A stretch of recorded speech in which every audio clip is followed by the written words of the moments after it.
Bueno, bienvenidos. Ya os hemos dicho antes que esperamos que os sintáis como en vuestra propia casa. Bueno, ¿qué día es hoy? Último día del mes de octubre, 31 de octubre. Sí, tienes razón. Hoy es Halloween. Mañana es Día de Todos los Santos, ¿verdad? Pero hoy también es el Día de la Reforma.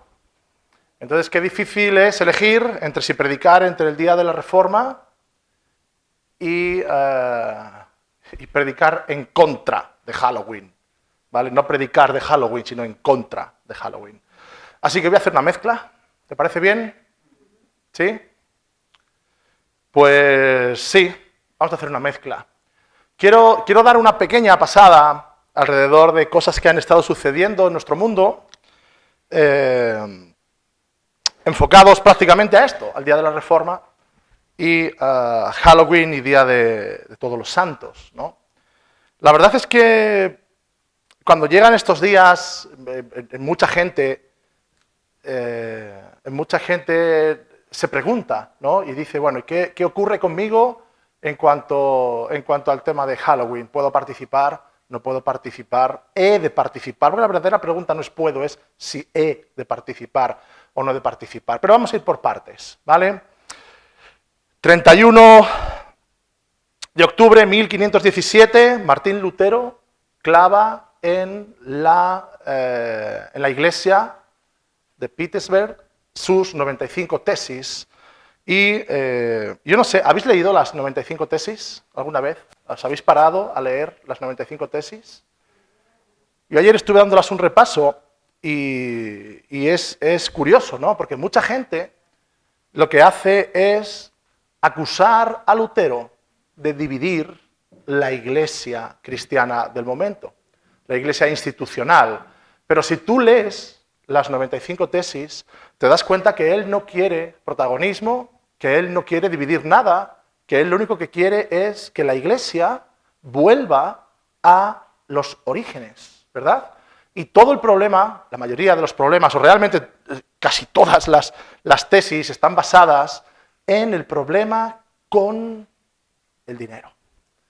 El problema de comprar tu salvación, las indulgencias, pudiendo pagar dinero para después pecar libremente, o primero pecar y luego comprar la salvación por medio de esas indulgencias, y él está completamente en contra. Él es un hombre que busca a Dios. Él tuvo, bueno, no sé si os acordáis, hace un par de años o 3, no recuerdo, vimos la película completa, ¿verdad?, de Lutero. Y vemos que es un hombre que tuvo un problema en una tormenta. Él estuvo a punto de morir porque fue alcanzado por un rayo.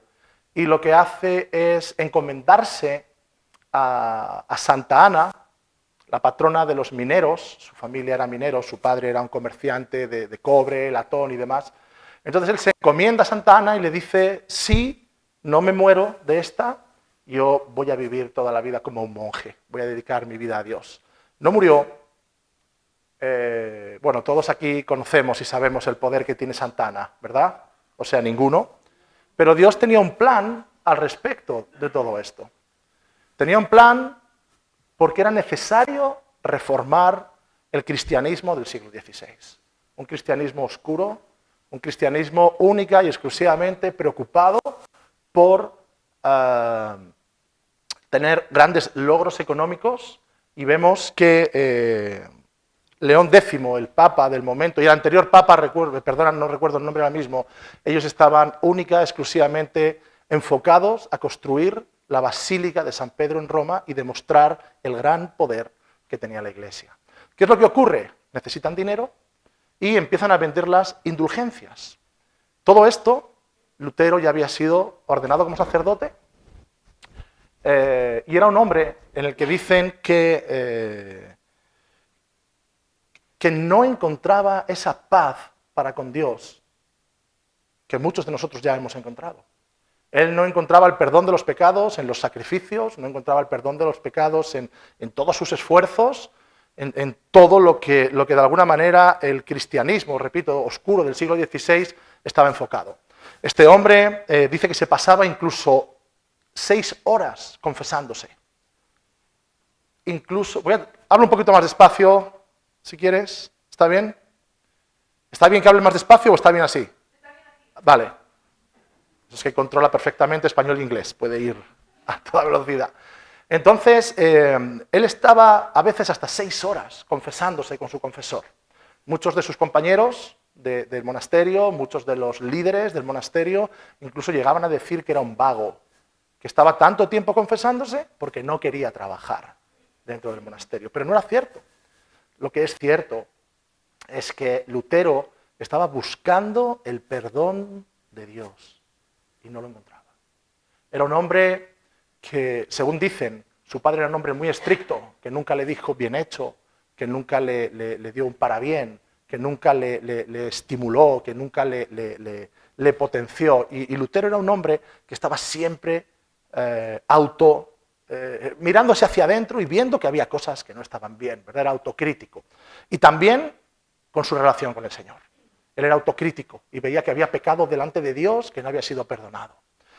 Llega un momento en el que su confesor y los líderes del monasterio y de la universidad teológica a la que él pertenecía le dice que tiene que empezar a enseñar acerca del libro de Romanos.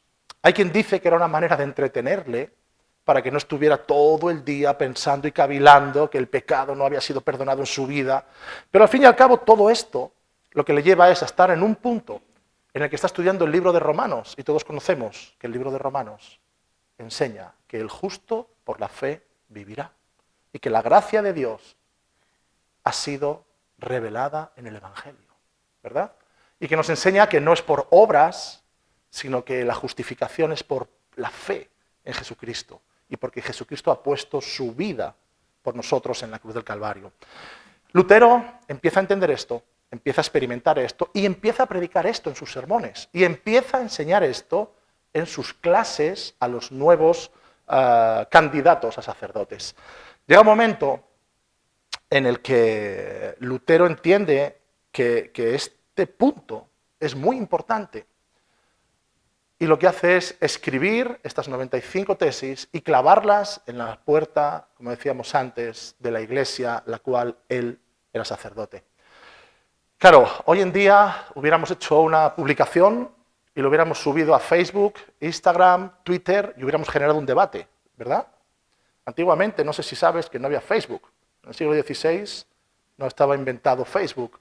Entonces lo que hacían las personas que querían generar debates era colocar sus tesis, colocar su pensamiento, sus doctrinas, sus corrientes de vida, clavarlas en las puertas de las iglesias para que la gente fuera, leyera, fuera a su casa, escribiera lo que pensaba y lo ponía encima. O sea, lo que hacía era de alguna manera como nosotros, ¿no? Alguien publica algo y tú das tu opinión o das un me gusta, más o menos algo así.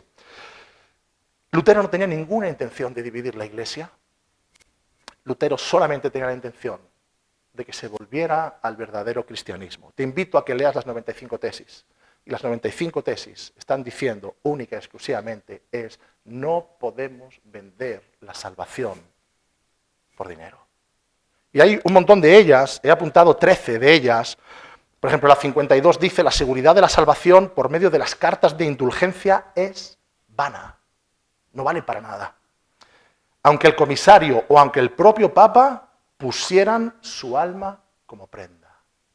Aunque dijese el Papa o el comisario del momento, yo pongo mi vida como prenda para atestiguar que esto es verdad, no sirve de nada. Continuamos, 53, son enemigos de Cristo y del Papa. Está defendiendo al Papa. No está diciendo dividamos. Lo digo porque muchas veces he escuchado esto hace tiempo. Hicimos aquí en 2017, fue el 500 aniversario de la Reforma, el 5 centenario, y fui muchas provincias, las iglesias, hicimos actividades para que la gente conozca, ¿verdad?, el porqué de esta reforma. Y hubo un hombre, en un pequeño debate que se hizo, hubo un hombre que dijo, Lutero era un divisor y lo único que quería era fama y crear su propia iglesia. Escucha bien esto, son enemigos de Cristo y del Papa. quienes, dice, para que las indulgencias puedan ser predicadas, silencian completamente la palabra de Dios en algunas iglesias.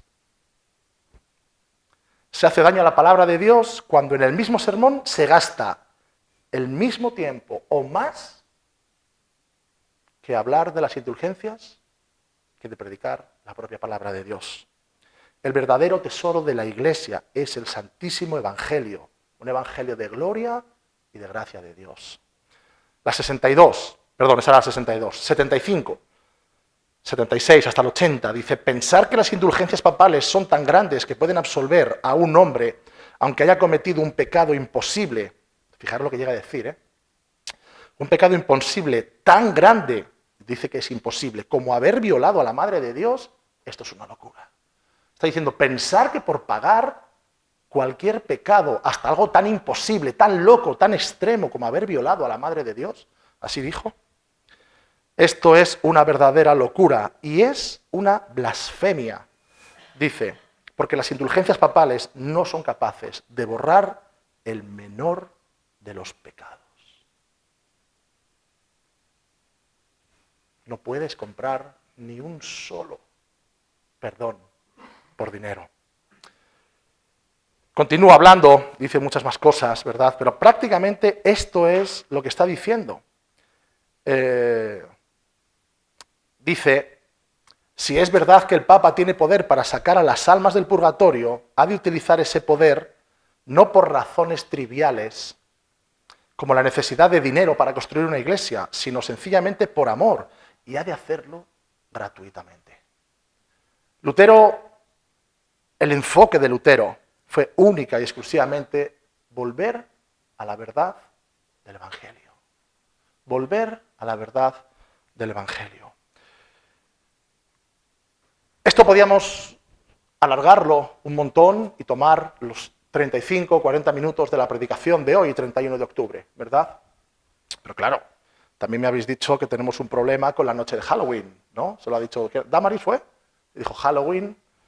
Damaris está como loca por disfrazarse. Ella está... Mira, hay muchas corrientes. Quédate con lo de Lutero en la mente, ¿vale? Porque todo está siendo parte de la predicación. No es un punto y aparte, nos hemos olvidado de Lutero. Mirad, la noche de Halloween tiene algo que ver, bueno, tiene todo que ver con el Día de los Muertos, que se celebrará mañana, que algunos celebrarán mañana. Puedes leer tantísimas cosas al respecto de esto. Pero es curioso que este Día de los Muertos antiguamente no se celebraba el 1 de noviembre. Era un 12 de mayo, creo recordar. ¿Qué sucedió? Sucedió que un papa llamado Gregorio IV, creo que fue, hizo el cambio porque veía que en muchos lugares donde se estaba predicando la doctrina católica, había mucha gente que estaba siendo obligado a cristianizarse, pero todavía seguían llevando toda su cultura, arrastrando todas sus culturas. Culturas de celtas, culturas de pueblos ancestrales, de pueblos paganos, en el que hacían adoración a los muertos. Si empiezas a buscar un poco al respecto de cómo los celtas, los druidas, los sacerdotes celtas, manejaban todo este tema de los muertos, es curioso, porque ellos decían que los muertos estaban vagando por ahí y que era necesario un día para velarles, un día para llevarles regalos, ¿verdad? Un día para que los muertos que estaban vagando por ahí no se enfadaran con los vivos y les hicieran la vida imposible. O sea que nos damos cuenta de que el trasfondo, la raíz de todo esto, como de casi todas las fiestas que hoy en día se celebran, tienen raíces paganas. Ellos tenían un entendimiento de la vida y de la muerte muy distinta a la que la palabra de Dios nos enseña. ¿Qué ocurre? Ocurre que, como no podían luchar contra esto, como no había una verdadera conversión de las personas, ¿verdad? La Biblia nos dice, el que roba, cuando viene a Cristo, no robe más. El que blasfema, cuando viene a Cristo, que no blasfeme más. El que es mujeriego, cuando viene a Cristo, que deje de ser mujeriego. El que es borracho, cuando viene a Cristo, que deje de emborracharse. Como no se podía hacer nada en contra de esto, porque no había una verdadera conversión, como decíamos el domingo pasado, acerca del nuevo nacimiento, lo que empezaron fue a tratar de cristianizar todas estas fiestas para ponerle un nombre cristiano. Entonces la gente seguía celebrando sus fiestas paganas, pero supuestamente de manera cristianizada. Puedes buscar un montón acerca de esto y darte cuenta de dónde viene todo esto. Los celtas llegaban a creer que incluso los muertos terminaban reencarnándose en animales. ¿Qué ocurre? He llegado a leer que los celtas, este día, el día 1 de noviembre, en el que se celebra el solsticio de invierno, cuando entra el invierno, ellos llegaban a tener hombres en celdas y les daban una oportunidad. Ponían una olla completamente hirviendo y tiraban dentro, creo recordar que era una manzana, y les decían, tienes dos opciones. Una, te matamos directamente, sacrificado a nuestros dioses, y la segunda es, si eres capaz de con tu boca coger esa manzana de esa olla hirviendo, te permitimos vivir. Imagínate cómo quedaba la cara de las personas que eran capaces de coger la manzana con la boca metiendo. Imagínate cómo quedaba esa cara completamente desfigurada. Entonces estamos viendo que todo esto que está sucediendo, todo esto que hoy en día vemos como simplemente honrar a nuestros muertos, vemos de dónde viene todo esto, y todo viene de un enfoque a dioses paganos. Te puedes imaginar, ¿no? O sacrificio o desfigurado completamente, los que no morían achicharrados, claro está. Había en este día de Halloween, o mejor dicho, el Halloween es la noche antes de los muertos. ¿Cómo se dice? La víspera de los muertos. Según tengo entendido, bueno, los que saben inglés dirán si es cierto o no, según tengo entendido viene de un vocablo del inglés antiguo, Hal, de santos, in, de even, que es anterior al Día de Muertos. ¿Sabéis? Ayer estuvimos ensayando y generamos un debate entre nosotros, ¿verdad? Y bueno, ¿y qué pasa cuando en el colegio te medio obligan a disfrazarte? Y empezamos un poco a hablar de todas estas cosas. Mira, yo no creo, voy a ser sincero, yo no creo que porque un niño se disfrace va a recibir la visita de un demonio. Así de claro te lo digo, ¿vale?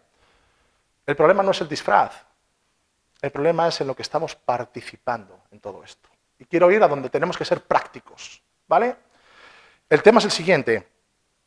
Esta noche, 31 de octubre, es la noche de mayor actividad satánica del año. Y todo tiene conexiones, todo tiene conexiones. ¿Por qué? Porque es el día en el que celebran la conexión con el más allá. Para los satanistas, he estado escuchando testimonios estos días y buscando información al respecto de esto, para los satanistas, esta noche es la noche del inicio del año. Como para nosotros el 31 de diciembre y el 1 de enero, para ellos es el 31 de octubre y el 1 de noviembre. La noche donde más actividad hay. Puedes buscar testimonios, te vas a encontrar muchísimas tonterías. Busca en YouTube y pon testimonio, noche de Halloween. Te vas a encontrar tonterías, tremendas tonterías.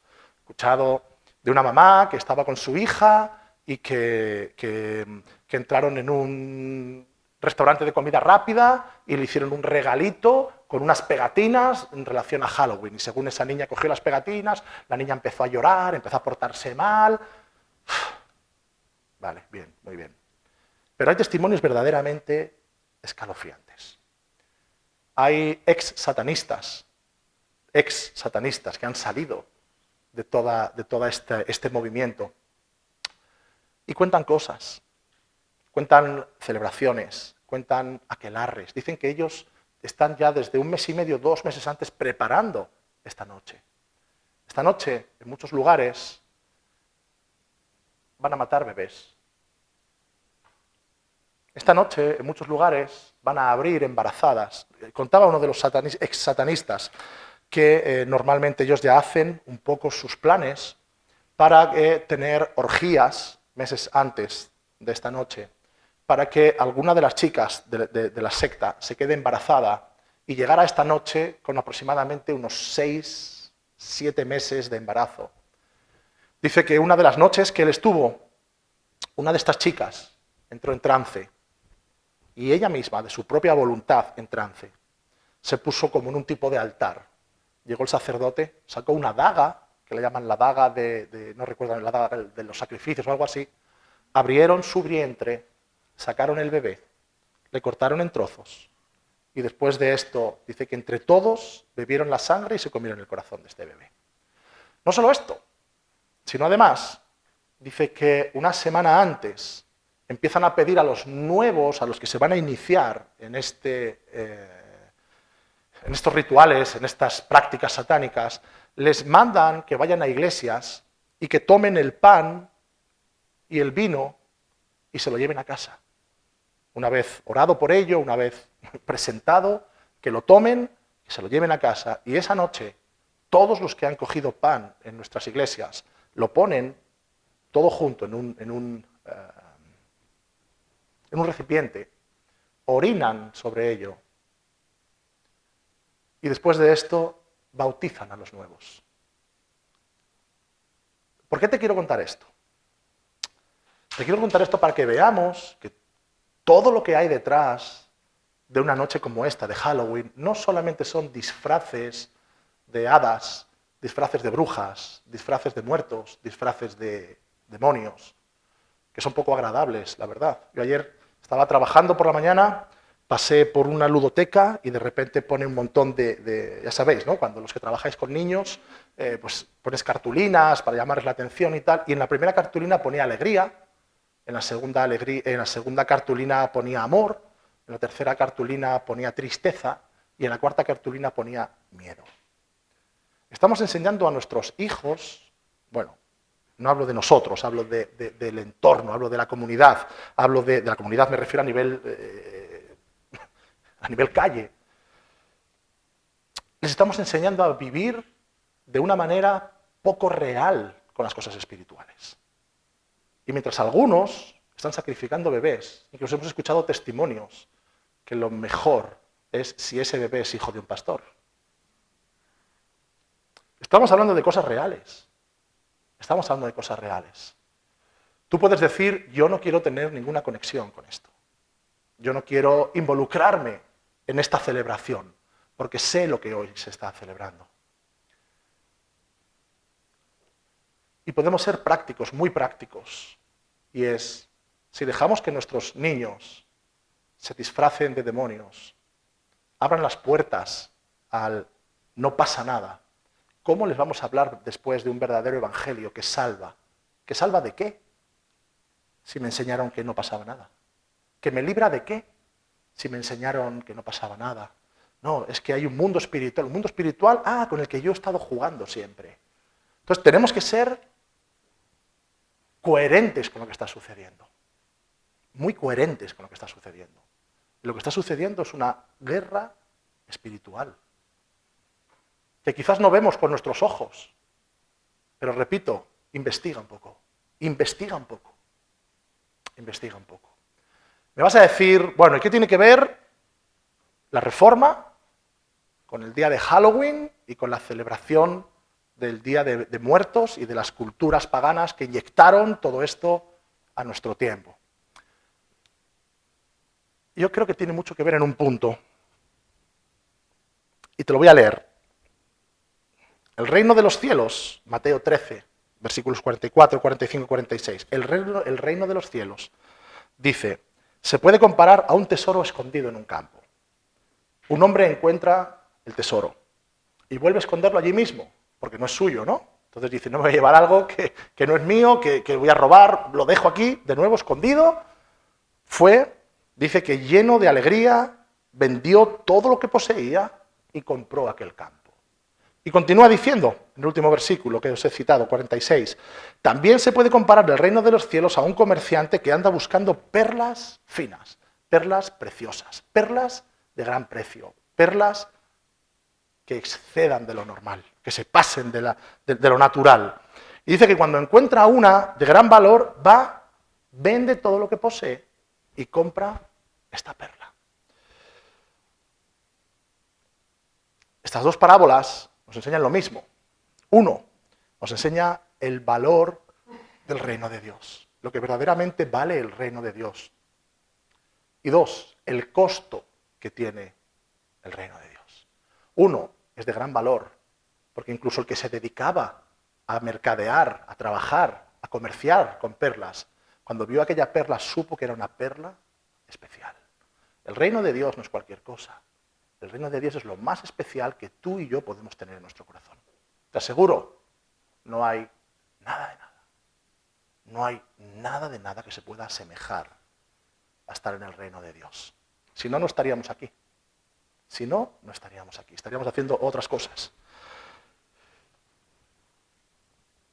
Y como te digo, nos enseña el costo que tiene.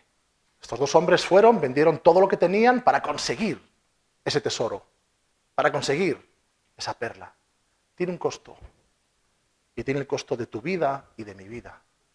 Decíamos al principio, sabemos que el libro de Romanos dice que única y exclusivamente hemos sido justificados, ¿por qué? Por la fe. Pero no tenemos que equivocarnos y pensar que la justificación y la santificación es lo mismo. La justificación es el pago que Cristo ha hecho por los pecados. Y la santificación es el proceso de transformación continuo que el Espíritu Santo está haciendo en cada uno de nosotros. Lo que eras antes, ahora ya no. Algunas cosas tú podrás decidirlas. Pues ya no voy a hacer esto, porque la palabra de Dios dice. Y tú tomas tu decisión. Pero otras es necesario que el Espíritu Santo llegue y te transforme por medio de la renovación de nuestro entendimiento, de la santificación. ¿Qué quiero decir con todo esto? Quiero decir con todo esto que a veces nos acostumbramos a ver tantas cosas que pensamos que no ocurre nada. Que no ocurre nada. Podemos celebrar cualquier cosa, podemos participar de cualquier cosa. Y me puedes decir, bueno, pero no me has explicado el qué tiene que ver Halloween con la Reforma. Sí, te lo voy a explicar ahora mismo, en muy pocas palabras. Hubo gente que estuvo dispuesta a entregar su vida por la verdad del Evangelio. Lutero tuvo que marcharse, porque pesaba sobre él dos cosas. Uno, o un arrepentimiento público, o dos, pagar con la muerte lo que estaba haciendo. Y dijo que él no podía negar aquello que había recibido de parte de Dios. Fue capaz de decir, si me quitan la vida, que me la quiten. Si me quitan la vida, que me la quiten.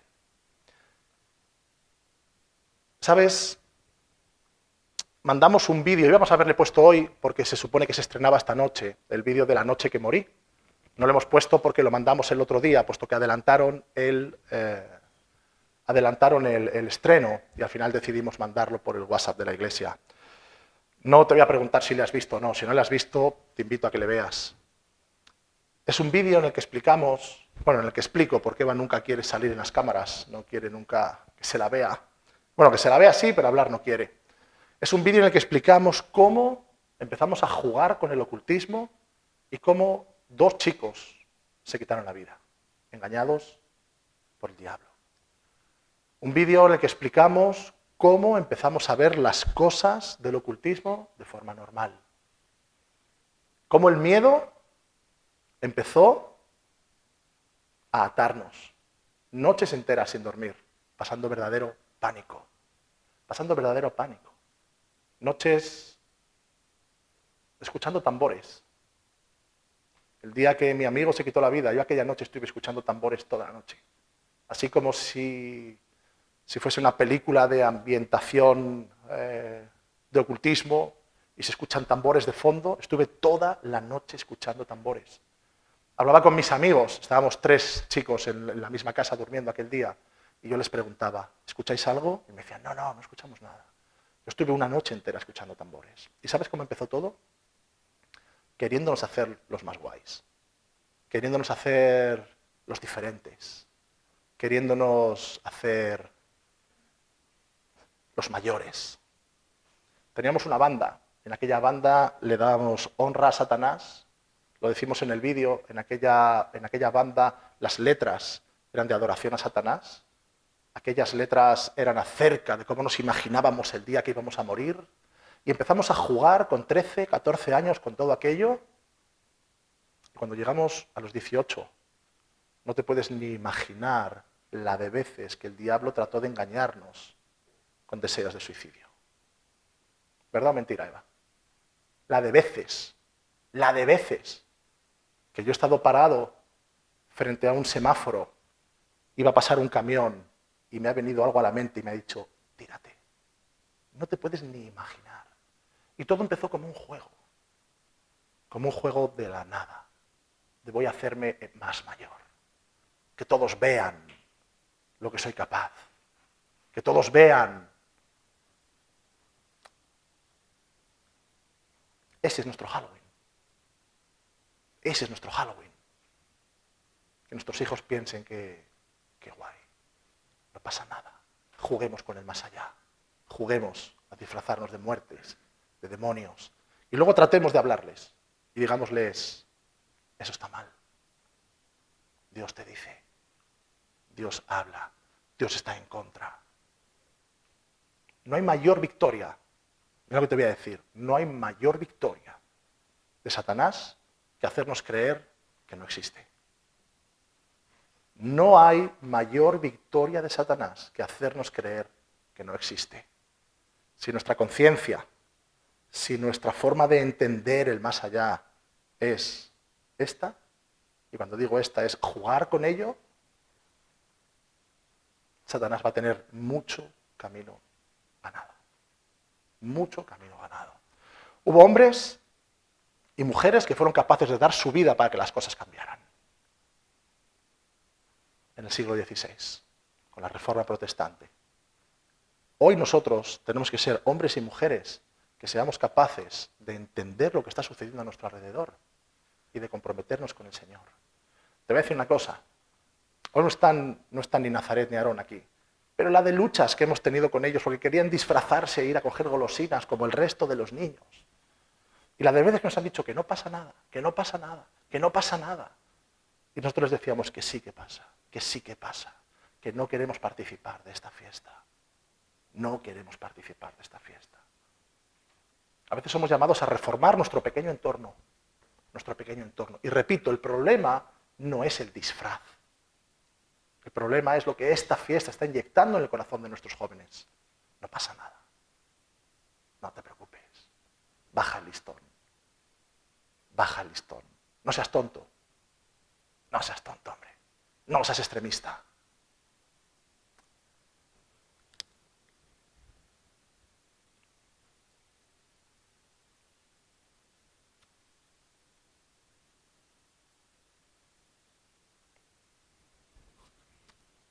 Quería deciros algo. Por eso he empezado así. Estoy contento, muy contento, de tener hermanos como vosotros. ¿Y sabes por qué?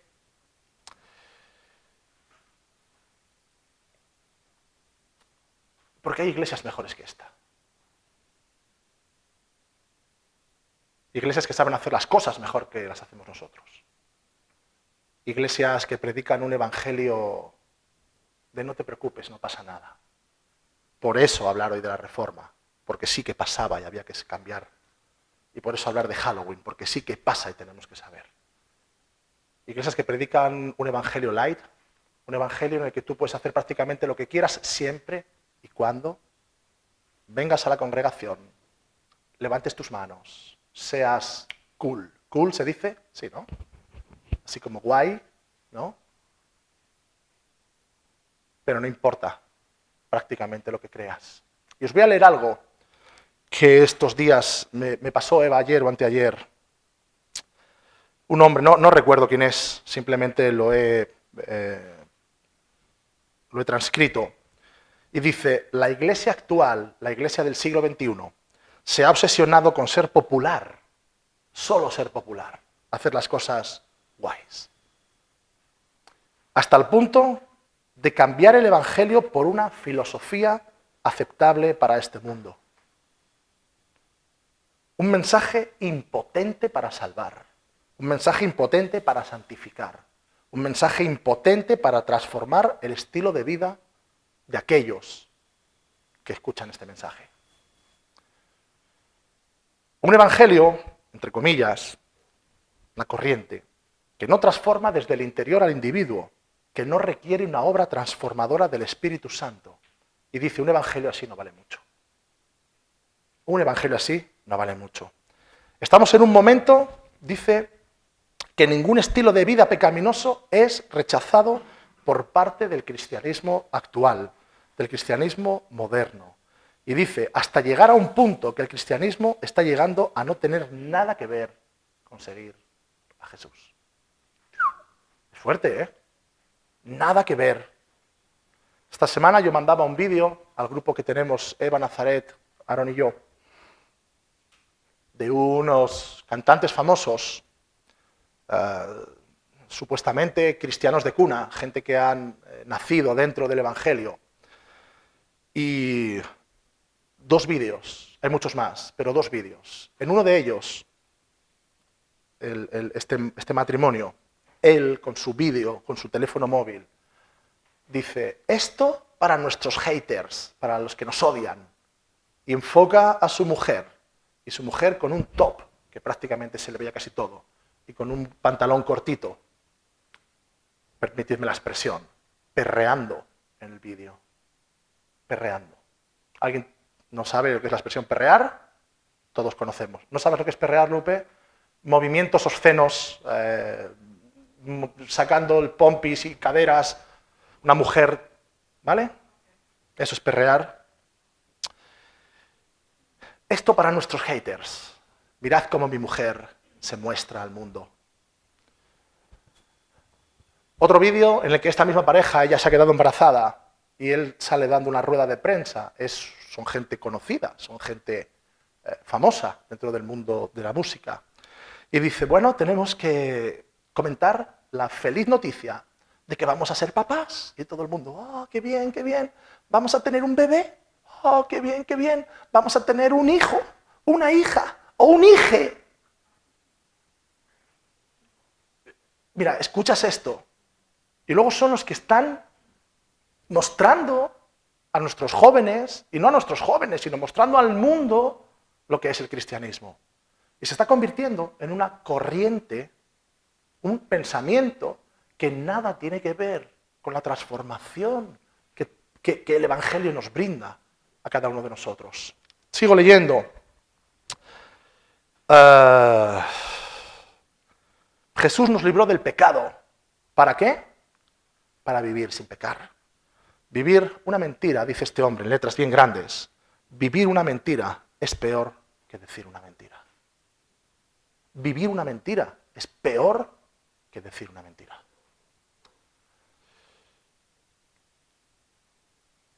La Reforma marcó un rumbo hace 5 siglos en cuanto a la doctrina correcta. Halloween y cosas similares nos hacen pensar, nos hacen creer que no pasa nada. Y mucha parte de los que se llaman cristianos hoy en día solamente viven de esta manera, sin importar la doctrina, sin importar la verdad, sin importar la transformación del Evangelio, y aceptando cualquier cosa, siempre y cuando nos haga guays, siempre y cuando nos haga más grandes, siempre y cuando me sirva para salir en las noticias. ¿Sabes? Mira al que tienes a tu lado. Hazme el favor. Mira al que tienes a tu lado. Mira al que tienes a tu lado. Es más guapa Damaris que... Sí. Lo sabemos todos lo sabemos. Os decía antes, yo estoy contento de tener hermanos como vosotros. Gente que no va en busca de un evangelio light, de un evangelio más sencillo, de un evangelio aceptable, un evangelio que no me invite a ser distinto, un evangelio que no me apunte, no a mí, sino a mi pecado, un evangelio en el que diga, tranquilos, Dios todo lo acepta. Dios es amor. Y no importa si perreas o si tienes una hija, un hijo o un hije. Estoy contento de tener hermanos como vosotros. Gente que está dispuesta a escuchar cada domingo un mensaje que rete a ser transformados. Mucha gente, ¿sabes dónde tiene sus iglesias hoy en día? En YouTube. Mirad cuán bueno y delicioso es conectarte a YouTube los domingos por la mañana, dice la palabra. ¿Sí? Mirad cuán bueno y delicioso es, dentro de que te conectes a YouTube los domingos por la mañana, que busques un mensaje que se adapte a lo que tú quieres. Mirad cuán bueno y delicioso es buscar un predicador que te pase la mano por el lomo y no te apunte al pecado, y no te apunte a las malas cosas, y no te apunte a que somos discípulos de Jesucristo. Discípulos de Jesucristo. Tenemos ejemplos, muchos ejemplos, de hombres y mujeres que cambiaron este mundo con la verdad del Evangelio. Martín Lutero fue uno de ellos. Y no hizo todas las cosas perfectas, ¿eh? Te pones a leer sobre Martín Lutero y te das cuenta que este 31 de octubre de 1517 fue casi el inicio de lo que se empezó a gestar. Después él empezó a cambiar y a darse cuenta de que la palabra hablaba de muchas otras cosas, no solamente de que no había que pagar por comprar la salvación. En el corazón de Lutero empezó a insertarse, empezó a instalarse un evangelio transformador, distinto. Y por hombres y mujeres como él, y repito, como muchos otros en aquel tiempo. Hoy tenemos el verdadero evangelio en nuestras iglesias y podemos predicar de esto. Hombres y mujeres que no se conformaron. Hombres y mujeres que dijeron, cueste lo que cueste. Cueste lo que cueste. 31 de octubre. Buen día para recordar el costo del evangelio. Buen día para recordar que no todo vale. Buen día recordar que como hijos de Dios somos retados por Dios mismo. Cuando nos dice, presentad vuestro cuerpo en sacrificio vivo, santo y agradable, porque este es vuestro verdadero culto a Dios. Este es vuestro verdadero culto a Dios. Al año que viene, cuando pienses en Halloween, en qué hacer o qué no hacer, es tu decisión. En qué hacer o qué no hacer, piensa. Piensa. Que tenemos que trastocar el mundo. Que tenemos que trastocar el mundo con la verdad del Evangelio. Con esta bendita locura del Evangelio.